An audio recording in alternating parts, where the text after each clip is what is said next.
Hey world. Hi, this is Manas. I'm a consultant data scientist and a machine learning engineer by hobbies. So, as promised, I'm making this video. Uh, the domain is data science. So, there are a lot of people who get scared of this buzzword data science. They think that, oh, you need to be a data scientist. No, not at all. I think this is a very fascinating field, very easy. Not easy, you need to be super consistent with this field and then it becomes easier. You need a lot of practice. So I just wanted to this is not to do along with me. This is just to give you a glance, a brief about how data science looks like. So unlike others who start tutorials from scratch, at the very beginning I wanted to I want to get your dopamine levels hit to the max. I wanted to show you what can we do with data science. And then once your interest pops out, I just wanted to start the actual series of data science. So today it's going to be what can we do with data science. All right. You don't have to worry about anything. You don't have to understand everything. Just try to get the gist of it. That's all. Okay. Let's get started. So to do something with data science is nothing but we have a data and we need to perform something on top of the data, right? So just a second.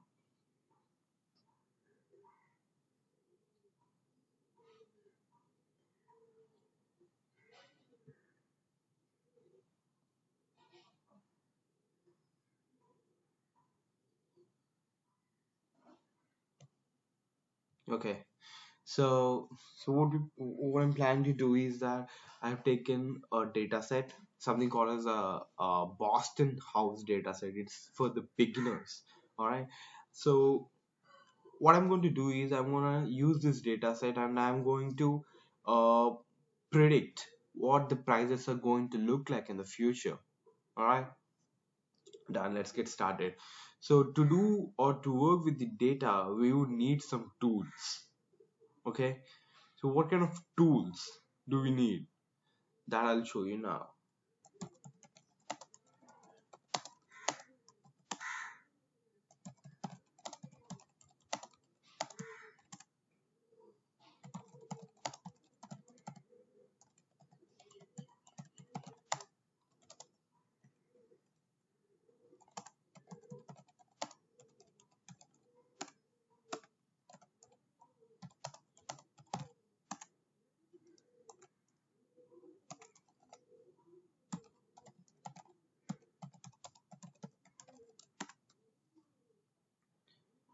Okay.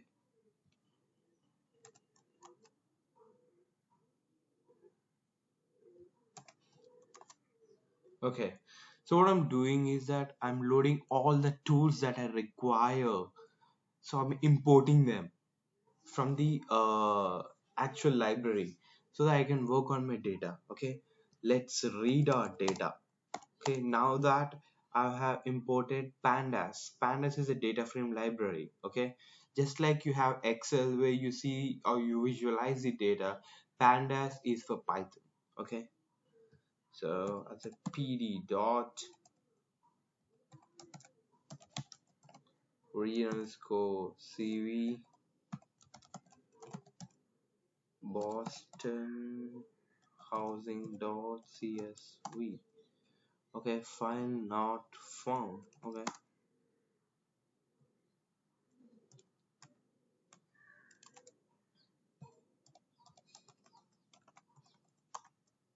done. The data is ready and now you see this data. Now you understood, right? These are the different tools. Okay, I'll write it here.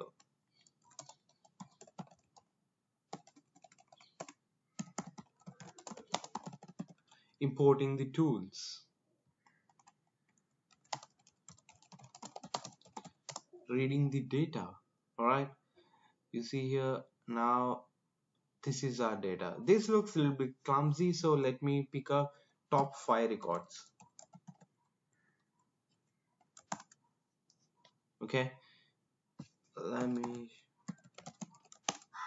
Okay, so 506 represents the rows. If you have an Excel sheet, so the rows is nothing but you have a matrix on this is a matrix. These are the rows and these are the columns. Okay, 0 1 2 3 4. I have mentioned 5 records, so 0 to 4 is totally 5 records. Okay, and these are the different columns, right? So now what we're going to do is we're going to use this data set and try to predict what would be its rates in the future. But before that, I want to show you that info. What is the information of this? So crime is nothing but float 64, age float 64. So there are only two kind of data sets, so let's note it down. One is a float and int. So float is a data type where you have decimal values. Let's see here, crime. Okay, see you have a decimal values here. And let's look at int, case. Okay, 0. See, there is no decimal values for this. Okay, so why do we need these data types? Say for example, you have a home, you have a kitchen, you have a master bedroom, you have a children bedroom, you have a hall, you have a balcony, so you have a bedroom. So there are we have segmented all this because of their utilities. Say that you want a bath, you don't go to the kitchen room, right? You don't go to the kitchen. If you want to sleep, you don't go to the bedroom, right? So in a similar way, to segment all these things in the home, in a similar way the data will be segmented into different types: string, date and time, int, float. There are multiple data types. Okay, so crime belongs to something called as a float. Zn belongs to something called as a float. So you don't have to really understand Zn index for this tutorial. They basically represent a column name. These are the codes that are being used. Okay. So next thing would be describe. Oh wow. You see here crime. The total number of records are 506, right? So you basically look for the entire columns. If it is 506, which means that all the values for every column is present. Okay, what is the mean value? So for people who don't understand mean, say for that you have a column that has values 1 comma 2 comma 3 comma 4. So mean is nothing but 1 plus 2 plus 3 plus 4 divided by 4, 2.5. So that is how mean is calculated. Standard deviation is nothing but on an average what is the deviation from the mean. Okay, you don't have to understand all these concepts as of now. I'll definitely cover all these concepts, but try to understand if there is a data point, how many feet away is it from the mean. So this is the mean. Okay, so basically you have one standard deviation away, two standard deviation away. So just the way how we say that it's 1 meter away, 2 meter away, as a standard deviation is for statistics. Okay, you say the one standard deviation away, two standard deviation away. Okay, what is the minimum value, what is the maximum value? So 25%, 50%, 75%. So what do these represent is, if you have a normal distribution, for the first 25%, what is the values? For the 50%, what is the values? 75%, what is the values? Okay, that's all this represents. I'll definitely cover all these topics in detail.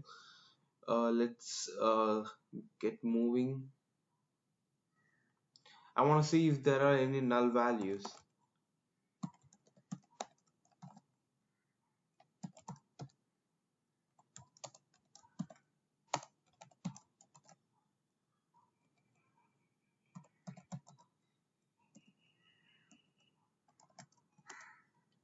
Okay, why do we need to check a null values? Because when you are dumping your data into a machine learning model, it will not accept null values, so you have to be very clear. So that's the reason I'm checking it. So there are zero null values. Super fine. Let us see the correlation.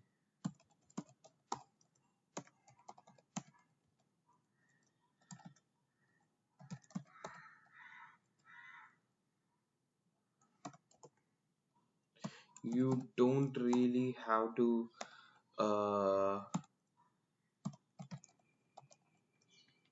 understand all this. Okay, correlation.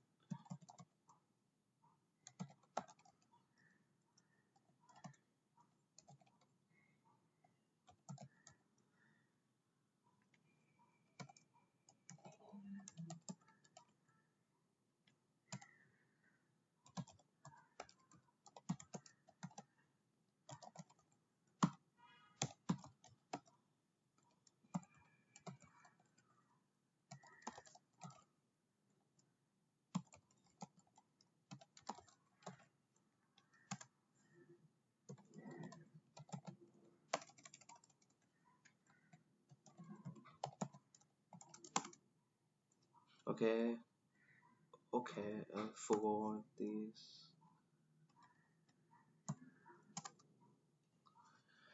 Let's see. Wow, wow, this is a beautiful plot. So what we find here is you have all these columns on the x-axis and y-axis, and you want to find out how good correlated those two particular columns are. So what exactly is correlation? Okay, correlation is between -1 to 1. 1 represents strong correlation, -1 represents negative correlation, 0 represents neutral. So whenever you're looking at the correlation, you need to look at the magnitude instead of positive or negative values. Okay, this represents the band score. Let's check in this color band uh, which are the different columns that have the highest correlation. Okay, it's light orange, right? Light orange. Okay, Indus and Rad basically have a 0.6 correlation. Okay, there's 0.72. Indus and Tax 0.76. Indus and where was that? Knox. Indus and Knox basically have 0.76 correlation. So what exactly is this correlation? Which means that if the correlation is 1, which means that if a column X is being increased 10 times, column Y is also being increased 10 times. Okay, that represents correlation 1. A negative correlation is if the column X is increasing 10 times, column Y is decreasing 10 times. Okay, so now that we look at this map, we need to figure out which columns have the lowest correlation. See, Knox basically 0.19. Anything closer to 0, we need to pick those up. 0.41 Indus, and okay, this basically 0.21, tax as 0.51, 0.46, 0.54. Tax is something that has many zeros with it, and this is also has many zeros closer to it. Okay, so one is tax, the other is this, and what would be the next one?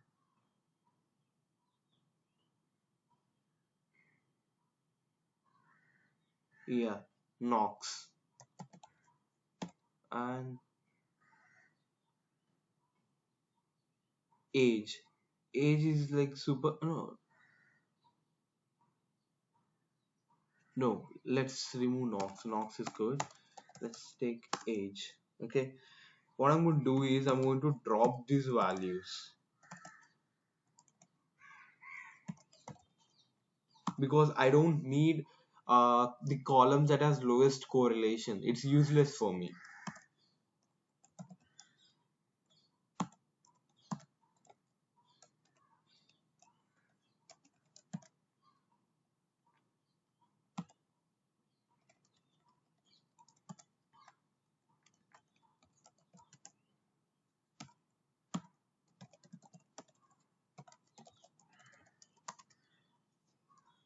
Done. So I basically dropped these three columns from I'm sorry, from my original data because I don't need them. Now let's look at how is the shape of a data.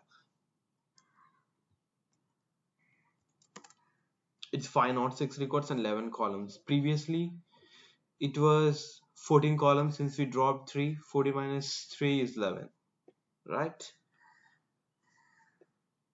Now let's look at some different plots.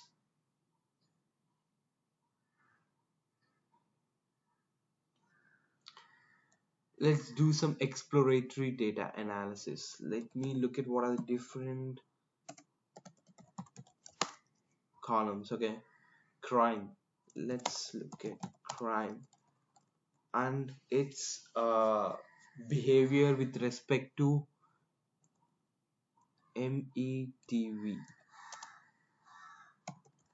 So this is nothing but the uh, uh, prices. Okay, so these are the codes that are being used. I want to understand how is crime being related to the prices.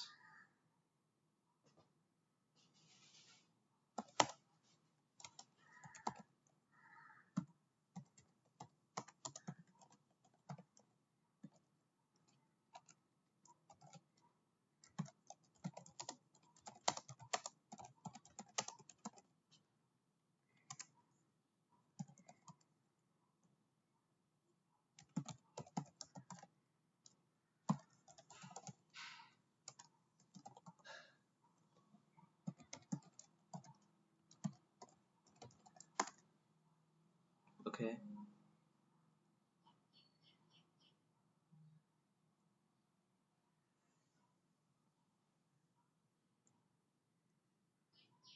Oh my god. Okay.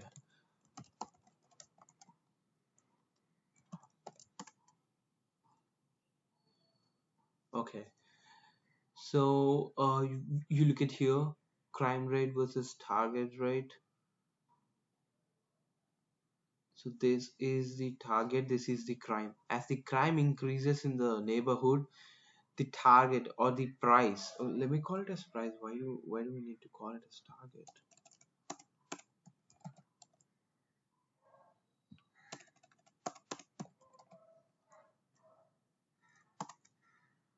Okay. So this is the crime rate and this is the target rate. As the crime rate increases in the neighborhood or at any place, the price of the house decreases, which makes sense. Lesser crime rate has a greater housing price, which makes sense, right? And let's look at another plot before we get into the actual machine learning.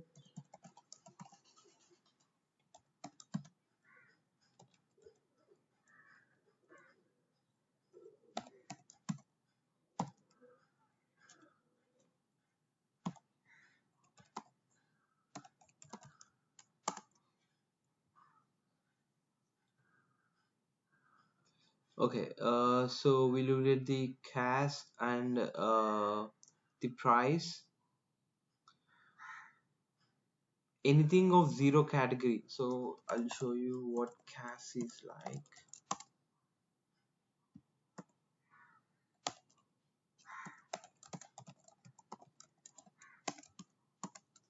So it's basically CAS is a column that basically has only zeros and ones.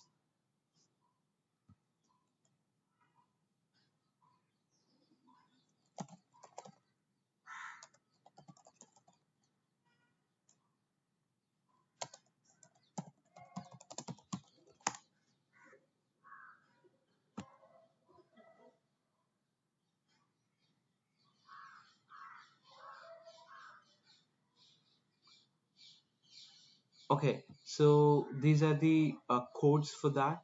MED represents median value of owner occupied home in $1,000. Okay,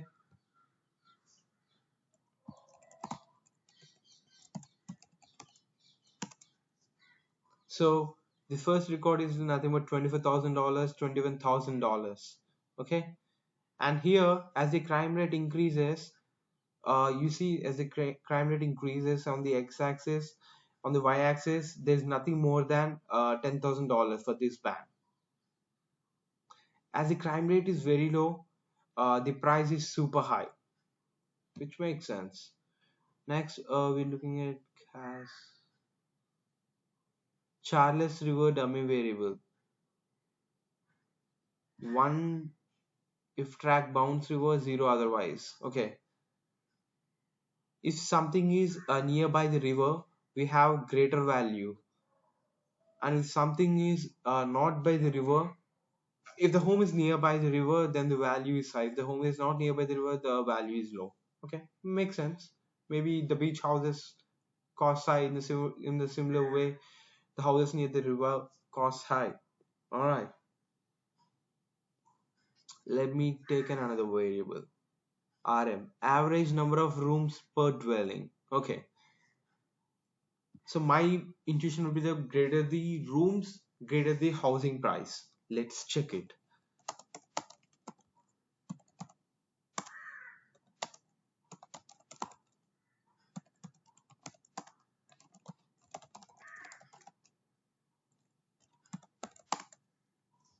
Oh wow. So average rooms per dwelling, and this is our ownership price. Okay, as the number of rooms increases, the price is increasing, which makes sense, right? So lesser the, but there are few exceptions. You look here, the fifth, this point, this point, this point. The number of rooms are five, where the rest are very low, but there are few exceptional cases.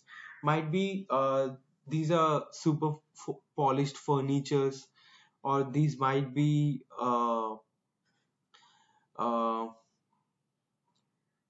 these might be having different assets that are very valuable. So these are some exceptional cases, but mostly you look at here, the trend is this way. It's positive correlated. Let's look at our correlation values. RM and MEDV, right? RM, RM and MEDV. So 0.7, very strong positive correlation. If something is increasing, the other is increasing, right? So X is increasing, Y is increasing. So this is how the trend is.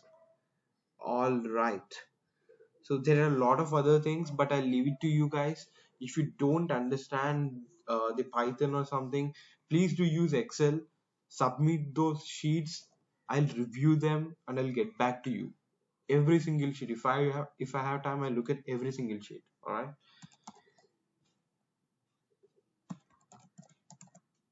There are a few columns that I find is unnecessary, so I'm basically removing them.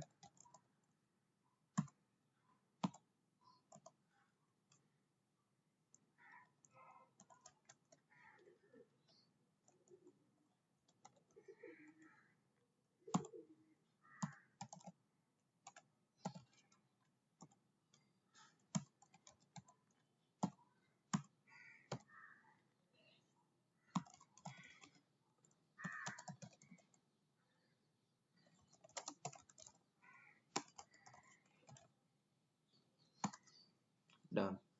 Now let's look at our shape. I have reduced mostly unnecessary columns from my data set. So there are only 5 columns. Let me show you what are those.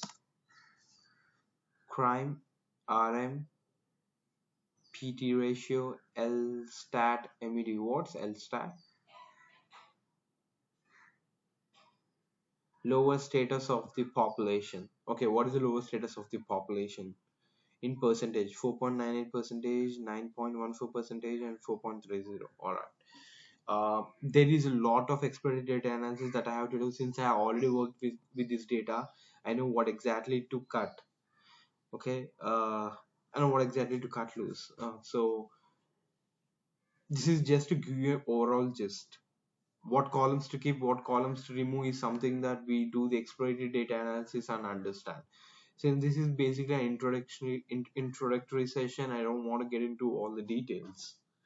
Okay, now let's get into the actual machine learning.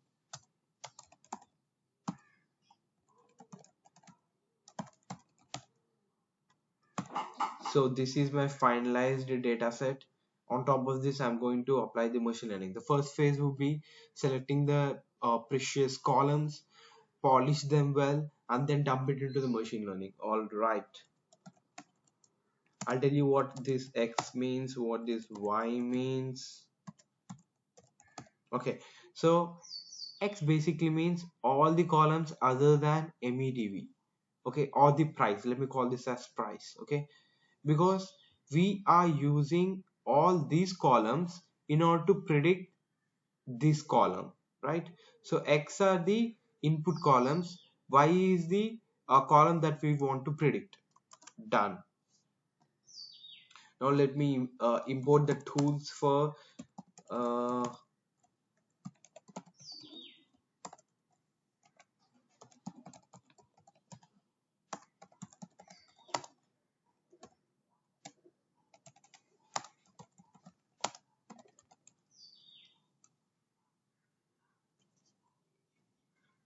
okay, I think it's train, test, and split. Okay, let me try this. I'm not sure about it.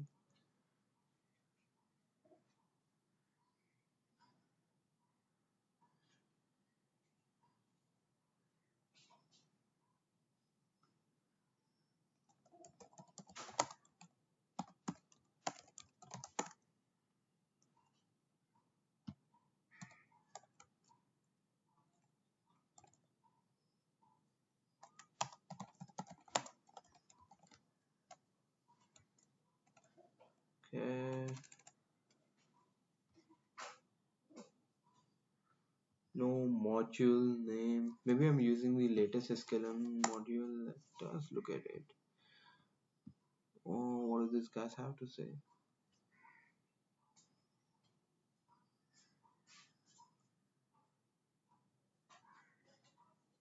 Okay, try substituting.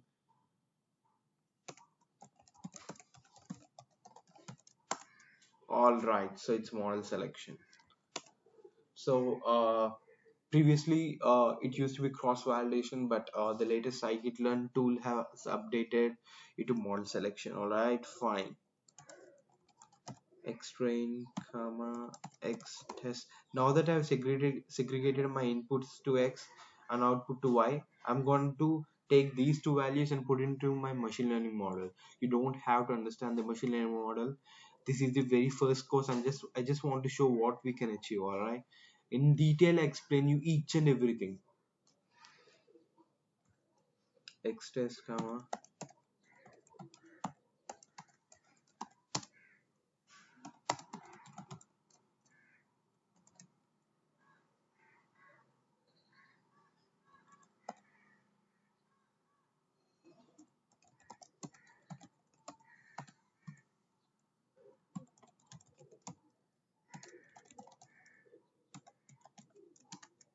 Okay. So what's happening is that so the data will be divided into train and test.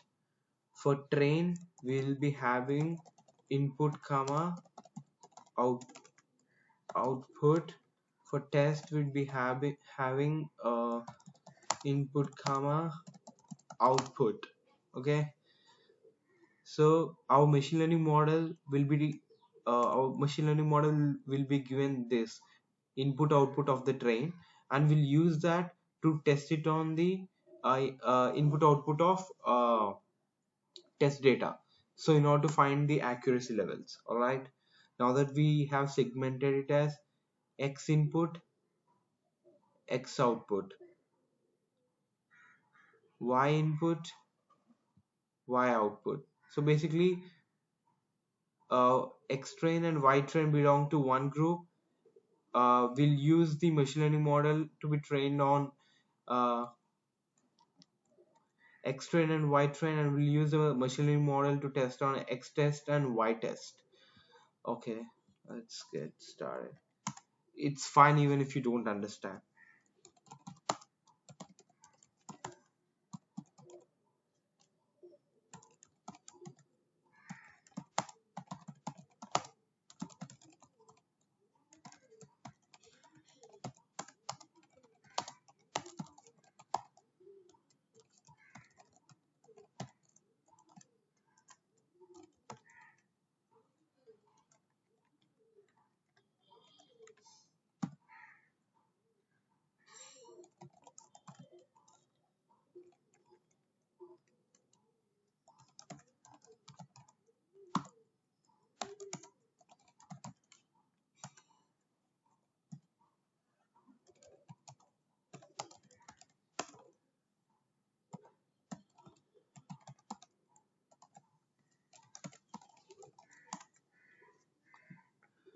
SVD did not converge to.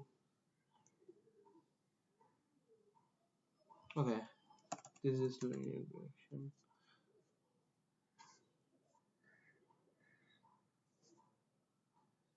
I'm sorry.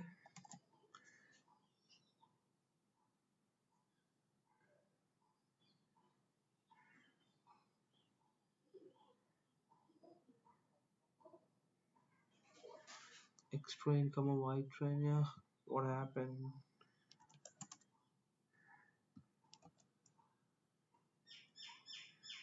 Okay, perfect. See, so what's happening here is that uh, I have imported the tool called as linear regression. What linear regression does is it will take all the input values, it will train itself on the output value, and then once you have the data set or the test data set, it will use that pre-trained model, it will test on the data, and then it will output the values. Okay, and now you look at the pred, these are the different values that we have for the test. Now let's understand uh, how the predicted values, just a minute,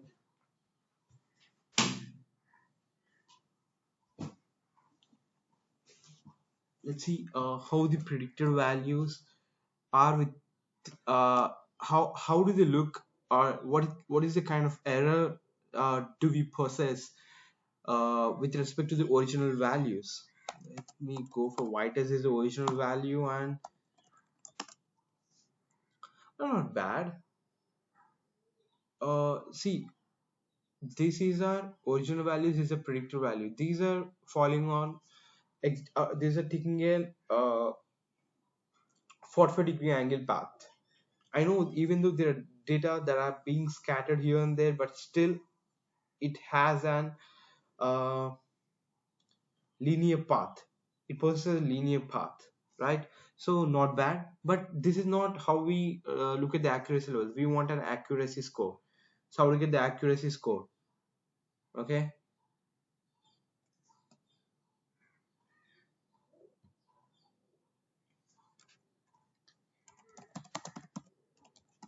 for that again I need to import a tool.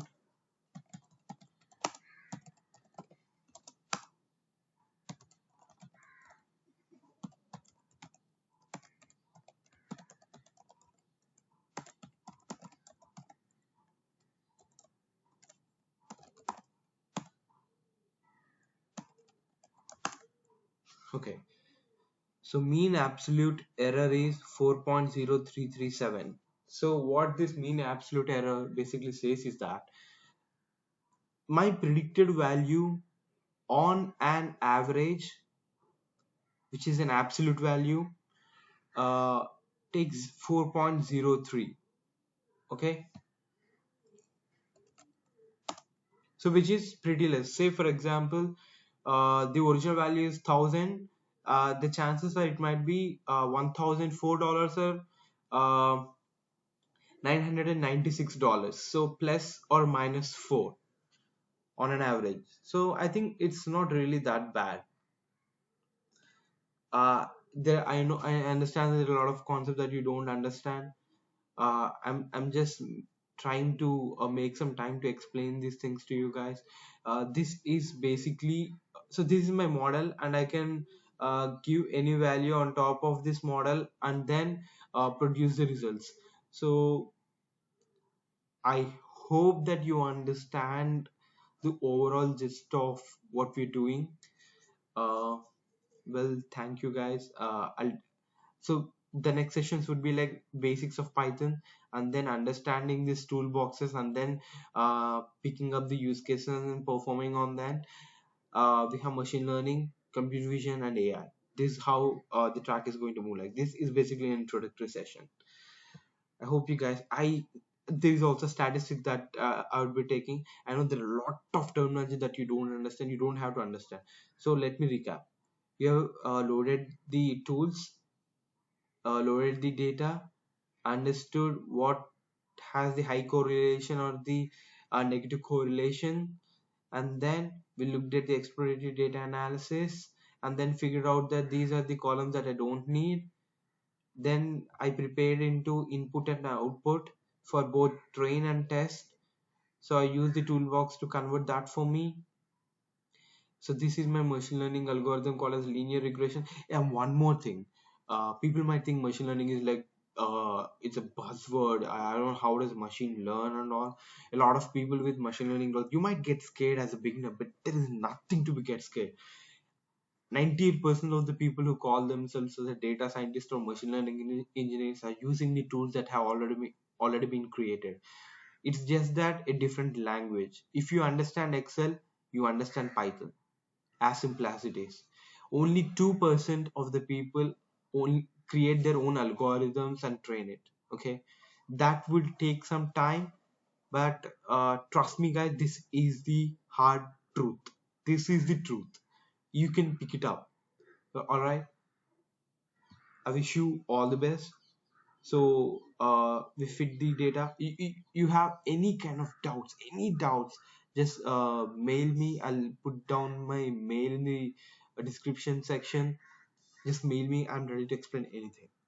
Okay, I fit it. Fitting is basically like there is a black box called as linear regression. I'm throwing my input and output into that black box. It will learn how output is changing with respect to the input. It will learn that change. Okay, and now I'll take my testing input and I get the output. Okay, now my testing output and this prediction output, I'll put them together. I'll look at it, the scatter plot. This seems to look good. And now I want to understand what would be the error between that tested output and original output of test data. It's an absolute error of 4.033, which is very low. So if there is any doubt, please drop it in the comment section. I would love to explain you guys uh, in detail. I'll be making a lot of playlists. So until then, adios. Bye.